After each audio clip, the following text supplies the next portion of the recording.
April 18, 1943, over the North Sea at 6:40. The North Sea lay still, its surface pressed flat by cold air. 30 miles east of Helgoland, a single aircraft traced a gray arc through low stratus cloud. The Bristol Beaufighter, registration faded beneath frost, carried the sound of strained machinery, twin Hercules engines coughing through the damp. Inside, Lieutenant Alfred Capel, aged 26, adjusted the trim by feel. The dials gave him half-truths. Oil pressure wavered. Fuel gauges jittered against the glass. The air smelled of lubricant and cold metal. Beneath him, the sea shifted like molten lead, unbroken except for the long wake of wind-driven foam. Orders were minimal. Patrol, observe, report. Radio silence, no flares, no deviation. The observer behind him kept his head down, watching the instruments with the patience of routine. Between them, only the sound of engines and the steady vibration through the seat.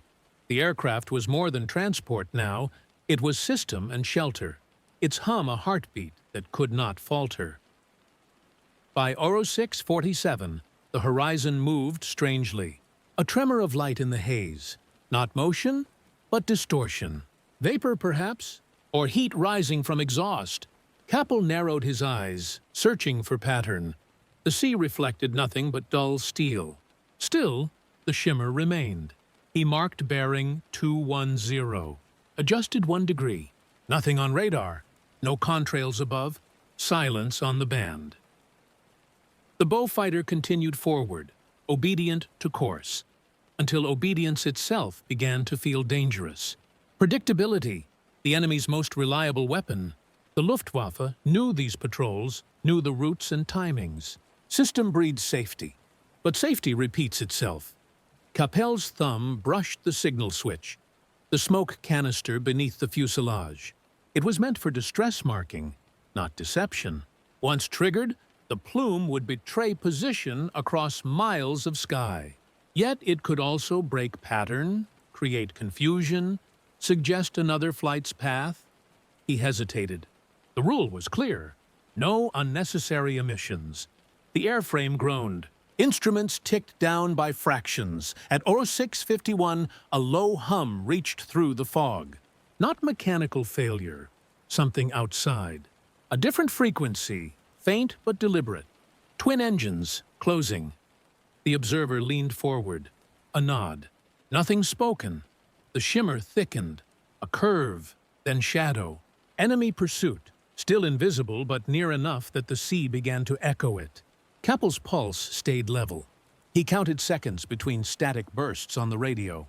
The pattern matched none of their own. He made his decision quietly. A single press, the canister released. Thick white smoke tore across the gray, dispersing into the mist like a wound in the weather. The Beaufighter banked left, slow and deliberate, vanishing beneath its own trail.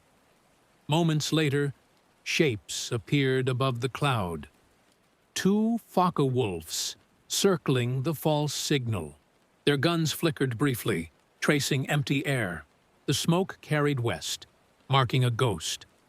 Capel's aircraft slipped beneath the layer. Engines throttled low. The sea swallowed them. By 07:03, silence returned. Later, at base, the debrief was short. The patrol recorded no engagement, no loss, no confirmation. The officer of record noted initiative under unclear conditions. No commendation followed. The system did not reward instinct. It rewarded function. In the logbook, Capel wrote only the date, time, and weather. Nothing about the shimmer or the sound or the choice. Years later, the flight remained absent from citations. Another small correction in the machinery of war. Victory belonged to systems, engines, routes, timetables. The cold logic of endurance. The record shows only this. April 18, 1943. Patrol completed. Fuel remaining. No contact. But above the North Sea, one decision altered a pattern the enemy trusted. Would you have turned the switch? Capel had grown up near Kiel. A shipyard town, air thick with salt and the smell of steel being cut. His father worked among turbines, engines the size of houses, the noise constant enough to erase conversation. Alfred learned early that machines spoke in rhythm, not words. When the pitch changed, something was wrong. Before the war, he maintained diesel units on merchant trawlers. He listened to their balance, memorized the note of efficiency, the clean hum when all cylinders worked as one. Precision became a form of calm. His father used to say that metal rewarded attention. Ignore it, and it punished you. That same faith carried into the war. The bullfighter was no different from an engine room. Oil, vibration, measurable trust.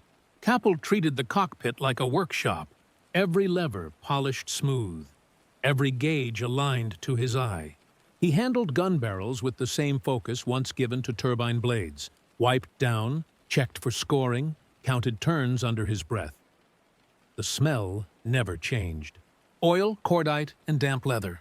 It grounded him more than rank or insignia. Capel distrusted ceremony. Medals clinked too loudly. Stories of heroism distorted function. He believed courage lived inside repetition. The act of doing the required thing, even when no one watched. Reliability was courage's quiet twin. The men in his squadron called him the mechanic who flew. It wasn't mockery. They meant it literally. He flew by diagnosis, listening for misalignment, correcting it before failure. On long patrols, his hands never rested. Each minute became an inspection. To him, survival was maintenance. His smoke generator, standard issue for distress landings, had been altered. A small valve rerouted. A reservoir expanded by hand using scrap aluminum. He'd modified it during a maintenance cycle, filing edges until the fit felt exact. No order required it. Curiosity did. The system is strongest where men still think like craftsmen. By that April morning, fog closed around his aircraft like insulation. The horizon vanished into gray. Moisture clung to the windscreen. Droplets shook loose in the vibration. He watched the altimeter settle, then rise again by a hair's width. The sea beneath was unseen, only sensed through reflected cold. Capel adjusted the throttle slightly. The sound told him more than the dials did. One engine carried a faint lag, fuel mixture fractionally rich. He corrected it, muttering the numbers. The act was ritual, not worry. He remembered his father's workshop, the clatter of tools against steel plates, the hiss of cooling pipes. That rhythm had built his sense of order. Each problem answered by method, never impulse. Yet, as he stared into fog thick enough to erase the wingtips, he felt the weight of another question forming beneath routine. Could invention exist within obedience? The manual said no. The system demanded uniformity. But systems were designed by men who had never heard a Hercules engine falter mid-flight. He checked the pressure gauge again. The needle trembled, uncertain. No orders came through, only static, thin as breath. In that silence, he waited, not for command, but for the machine to speak first. By Oro 6:39, the sea and sky were indistinguishable. Only the pulse of the engines held the boundary between survival and surrender. In war, endurance belongs to the mechanism that keeps running after belief has thinned. He leaned back, eyes fixed on the compass drift. Still no signal, still alone in static. He reached once more for the modified switch, feeling the small notch he'd filed into the casing weeks before. The same motion as his father's hand, steady and exact. Invention, waiting beneath obedience. The mission was not combat. It was logistics in the air, precision shaped into flight. The bullfighter's duty was to escort a convoy of merchant vessels carrying aviation fuel from Hull to Stavanger supply points. Below, 30 ships moved at 6 knots through fog-drifted lanes, their decks coated with frost, their holds filled with liquid fire. Each tanker was a link. Together they formed a line of steel, steam, and trust. the artery of an empire at war. Above them, the Beaufighter circled as custodian, unseen but known. A node in the network, Kappel's aircraft connected refinery to runway, refinery to sortie, sortie to survival. Every victory begins as a shipment manifest. Kappel flew on bearings, not instinct. He knew the timetables by memory. Departure tides, convoy spacing, radio checks at scheduled silence intervals. The mathematics of war was punctuality. Delay equaled loss. Fuel missed by one tide meant aircraft grounded, missions canceled, lives measured against tonnage. The engines hummed without rhythm change. Their sound was the only confirmation that the system still functioned. Inside the cockpit, Kappel marked his coordinates, cross-checked against convoy drift. Each notation on his pad echoed the pulse of a larger machine. Refinery, rail, harbor, hull, propeller. The sound of machinery linked them all, a chain suspended above the waterline. At 07:10, visibility dropped again. The North Sea absorbed the ships one by one. Only the faint silhouettes of masts rose through vapor. From that height, the convoy looked immobile, frozen mid-transit, engines muffled by mist. Yet Kappel knew their speed by the pattern of his own turning radius. 6 knots, constant, reliable. The radio stayed quiet. Contact was rationed like fuel. Words consumed bandwidth, and bandwidth revealed presence. Silence was protection. He listened instead to the static, reading small shifts of tone, frequencies bending under weather and distance. The noise was his conversation with the unseen system. Beneath the wings, fog clung to the horizon in layers, gray folding into gray. A faint gleam off metal suggested the convoy's lead ship. The pattern of wakes aligned, a formation invisible on any map, yet exact as circuitry.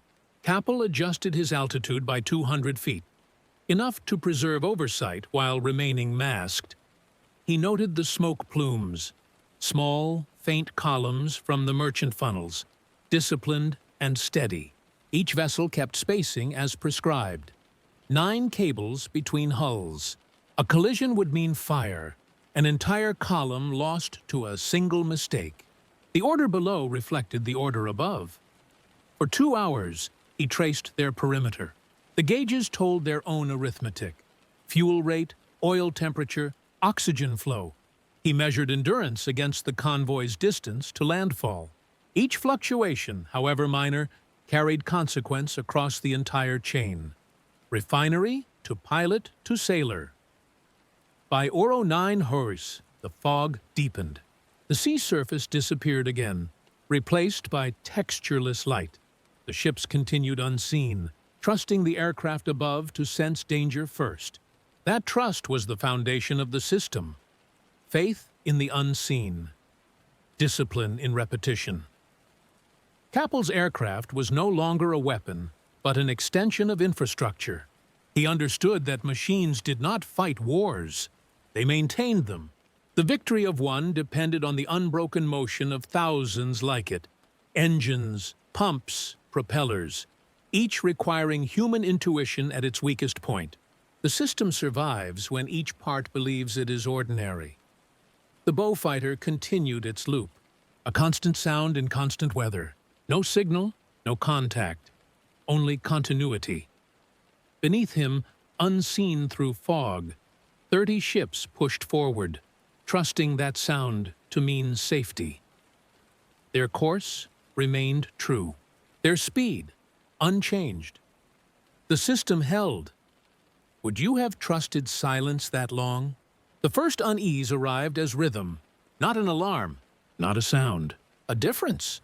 The engines, tuned by habit to one steady pulse, drifted from uniformity. A faint lag, then correction. The kind of change felt more than heard. The breath of imbalance in a closed system. Kappel adjusted the throttle. The gauges read normal. Oil pressure held steady. Altimeter unchanged. Yet the tone of the air shifted, a hollow between the beats. The Beaufighter's wings carried that uncertainty through cloud, slicing invisible moisture, its metal skin flexing against the cold. The horizon was gone, only gradations of gray. Cloud merged with sea, indistinguishable except for a duller sheen where the water lay. He squinted toward the dim line that separated one void from another. Nothing moved, yet motion was felt, behind or above or both. The observer leaned forward, gestured once. A contour in the mist, darker, heavier. Then it vanished. For a moment, silence became tension, measured by breath. Capel rechecked his bearing. Compass true, heading constant. Still, the pitch of the Hercules engines unsettled him. They hummed at one frequency, but the echo came back doubled, slightly off, like two machines running the same task from different rooms. He reached toward the radio. Static filled the headset. No words, no signals. Just a full, compressed noise. The kind that absorbed all meaning. The official doctrine was clear. Maintain silence unless ordered otherwise. Distress calls revealed position. Position meant target. He wrote a single line into the flight log. Possible pursuit vector, 0652. Every system demands obedience until the system itself begins to question its own rhythm. The Beaufighter held course. Cloud density increased. Condensation beaded across the canopy glass, then froze at the edges. Each vibration through the fuselage felt magnified, each second drawn longer than the one before it. Below, the convoy continued unseen, trusting its guardian to hold its pattern. The chain depended on him. One pilot, one machine, one loop of endurance above the sea. To deviate was to break rhythm. To stay meant invisibility and risk. At 0655, another sound entered the mix. Low, distant, not natural to this aircraft's tone. It came as a suggestion, the faint beating of propellers out of sync, faint but intentional. The air carried it unevenly, distorting pitch as fog shifted density. Capel's fingers hovered above the throttle quadrant. The observer tilted his head, straining. Then nothing, only static.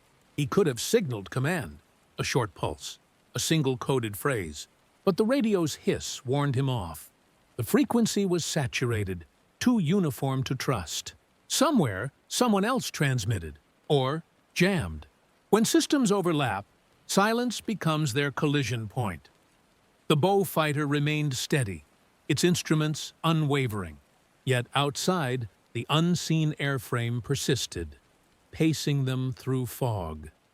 Capel felt its presence as weight, a mirror shape, unseen but real, matching his altitude and turn radius. His machine trembled once, pressure from displaced air, then settled. The decision hung there. The order said, maintain silence. Instinct said, act before procedure decays into consequence. He kept the course another minute. Each tick on the clock lengthened. Each vibration hinted at proximity. By 0658, his hand rested near the signal switch, the modified valve he had built himself weeks earlier. The static grew thinner now, almost deliberate, like listening through fabric. Still no voice, still no order. He waited for certainty that would not come. The Beaufighter continued forward, alone in the cloud, engines carrying discipline into uncertainty. The observer stared into fog, eyes fixed on the invisible. The hum returned to its steady rhythm, but something out there, something unseen, was still keeping pace. Inside the cockpit, procedure stood like a wall.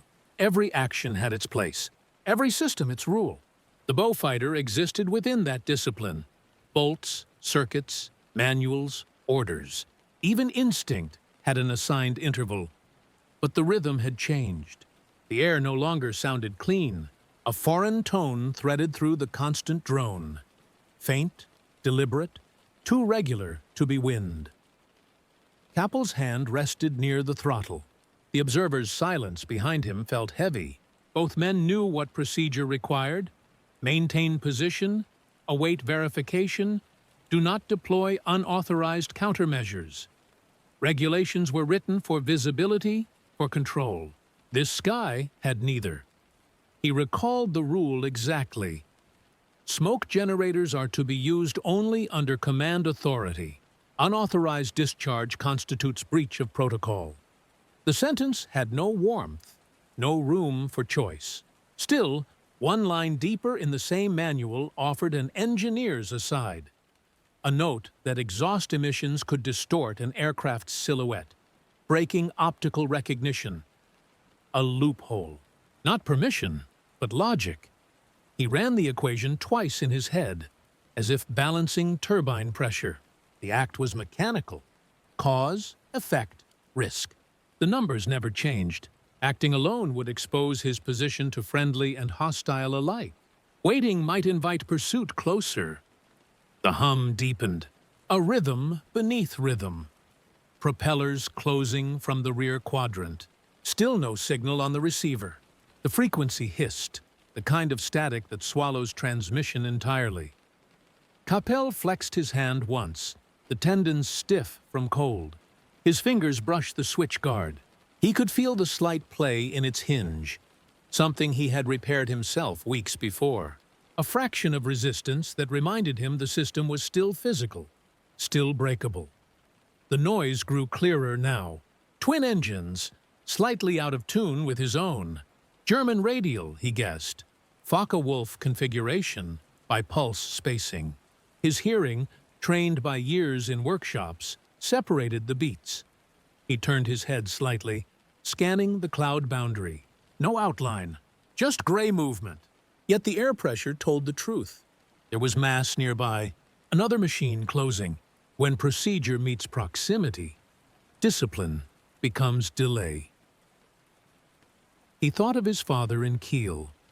The steady sound of spanners on turbine casings. The lesson delivered without words. Machines, when cornered, reveal their truth through noise. The Beaufighter vibrated, a faint tremor passing through the frame. Not turbulence, wake disturbance. The distance between pursuer and prey measured in seconds now. Capel's breath slowed. His mind reduced itself to function. Throttle, altitude, signal valve, each item locked in sequence. He imagined the convoy below, unaware, their engines trusting the unseen aircraft above. To them, he was one more mechanism in the chain. If he failed, the chain broke silently. The hum became intent. Not proximity, pursuit. He had seconds. Discipline or adaptation. Rule or survival. The doctrine said, obey until told otherwise. Instinct said, obey the machine. Capel's hand hovered, then held still. The engines maintained their tempo, waiting for command that would not come. The static folded in on itself, a perfect imitation of silence. Outside, the unseen sound moved closer, steady as fate. Systems are precise until fear demands improvisation. He inhaled once, slow, the kind of breath before labor, before motion. His eyes stayed fixed on the altimeter, but his thoughts drifted to steel benches and the smell of oil. Every rule written by man began with someone breaking one. Would you have trusted the book, or the instinct born of oil and metal? The decision came without words. Capel's hand moved before his thoughts caught up. A controlled pull, smooth, mechanical. The auxiliary lever engaged, and a thin plume escaped the tailplane. White against gray. The exhaust thickened, twisting into the slipstream. Regulations forbade it. The manual named it deception, not defense, but the manual did not feel the rhythm closing from behind. The twin pulse that matched his own, but stayed, unseen. The first trace of smoke drifted back, curling through the cold air, dissolving, reforming. The Beaufighter slowed fractionally as Capel eased the throttle down. The plume widened, its edges frayed by turbulence. From above, it would read like damage, a wounded engine, burning oil. The observer turned once, eyes meeting his. No signal, no protest, just breath, held and released. The engines maintained their low hum, the vibration constant beneath the floor plates. The white trail grew denser, folding upon itself in slow arcs, creating a wavering curtain across the flight path. It did not belong to doctrine. It belonged to instinct. Somewhere behind them, the pursuer wavered. The noise shifted, a delay in pattern, a hesitation. In the unseen space of cloud, decisions collided. Predator unsure, prey unseen. Capel held his course steady. He knew the effect would not last. The smoke, once dispersed, would leave only question. But question was time, and time meant distance. For several seconds, there was nothing but vibration and cold. The fuselage creaked under strain. Frost gathered along the canopy seals. The illusion held. The bowfighter now trailing what looked like exhaust failure, the kind that marked an easy kill or a lost cause. The unseen rhythm broke. A new tone, faint, metallic, entered, then receded. A shift of propeller wash told its story. One aircraft altering direction. The pursuer had turned. Neither man spoke. The observer released his breath slowly, fogging the glass. The static in their headsets remained, a constant reminder of isolation. The smoke thinned as air currents carried it away. What remained was the faint, drifting residue of burned fuel. A line of defiance written across the sky. The bowfighter resumed climb power, engines stabilizing at 2100 revolutions. Capel did not look back. The instrument stayed within limits. The logbook lay open on his knee, the last entry untouched since 0652. He considered adding another note, a record of deviation, but closed the pad instead. Some acts belonged only to the air. The horizon began to clear. The gray flattened into pale light. Below, the sea continued its endless motion, unaltered by what had occurred above it. The convoy, still miles beneath, moved in formation, unknowing. The rule had been broken. The pursuit was gone. The bowfighter continued its patrol. A machine returned to duty, carrying a secret in its exhaust line. No commendation, no reprimand, just the return of normal sound. The sky was quiet again. Would you have pulled the lever? Minutes passed. The hum of the bowfighter settled back into rhythm, a steady thrum over the North Sea. The air was colder now, thinner. Nothing moved but cloud. Then, through the static, a pattern broke. A series of clipped transmissions, distant, distorted. Words caught between frequencies. Engaged. Sector South. Returning fire. Static swallowed the rest. Capel listened without reaction. His eyes stayed on the fuel dials, methodical, exact. Every number meant distance, every fluctuation a calculation of endurance. The transmission repeated, stronger this time, from the control station at base. A southern escort formation under attack. Enemy fighters identified. Focke-Wulf 190s. Likely the same patrol that had shadowed his course. He did not speak. The observer noted coordinates, underlined once, then closed the log. Their own sector remained quiet. The bowfighter convoy continued its route, its formation intact, its timetable undisturbed. Below, the ocean carried its slow pulse. Merchant ships, 14 in line, pushed through the fog with their navigation lights shielded.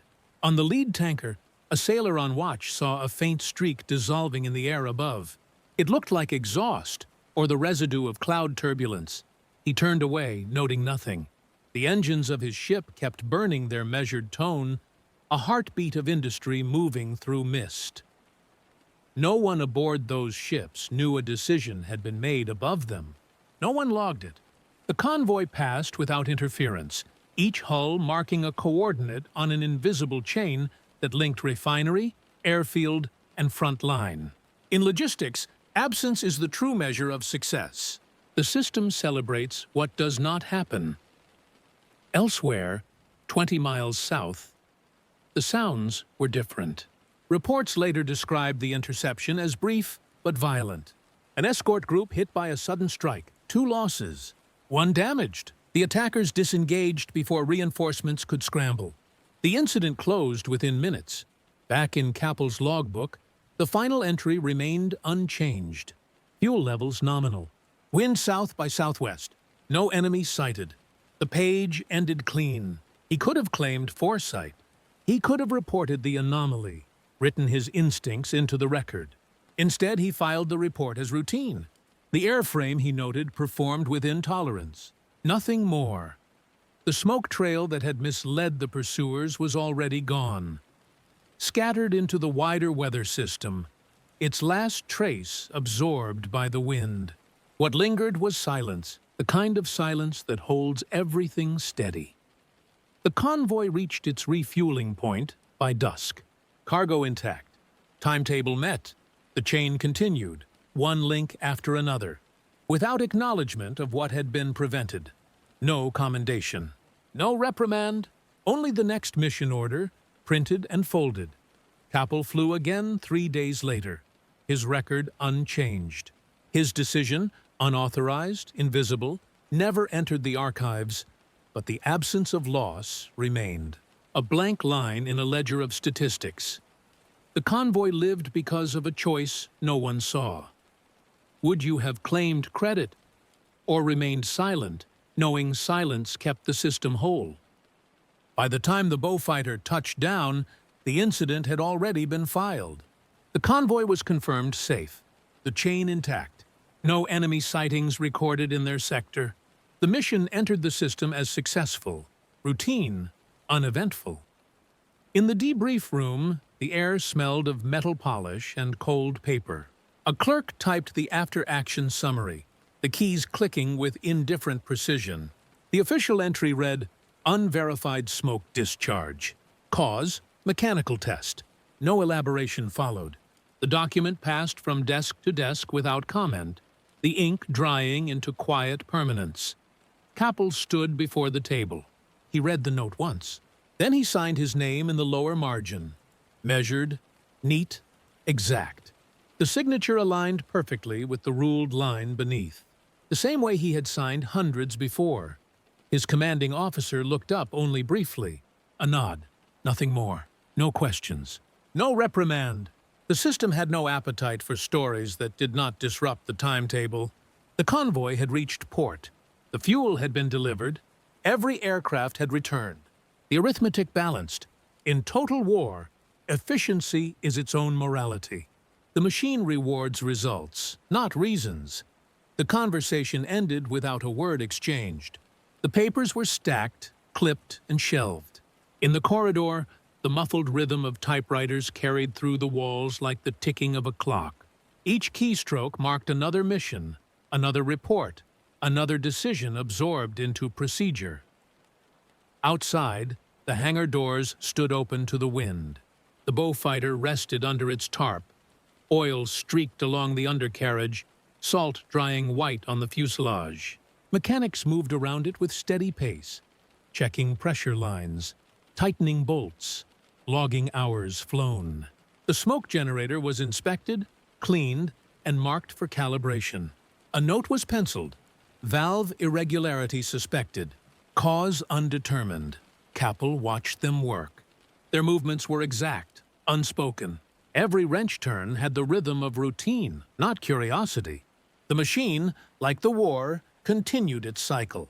He removed his gloves, folding them flat before tucking them into his belt. No one mentioned the smoke. No one needed to. The incident fit neatly into the logic of function, an anomaly corrected by record. Procedure, like an organism, reabsorbed deviation until the system appeared whole again. By nightfall, the logbook was closed. The hangar lights dimmed one by one. The sound of engines in the distance marked the next sortie, preparing for dawn. Kappel lingered by the aircraft's nose, tracing the rivets along the frame. The metal was cold, the surface clean. In his reflection, he saw no expression, only the uniform outline of another technician in service to continuity. The rule had been broken once, perfectly. It would never be repeated. Procedure had closed the loop. The deviation erased itself, leaving no mark except endurance. The convoy survived. The chain held. The system endured. There was no medal, no mention in dispatches.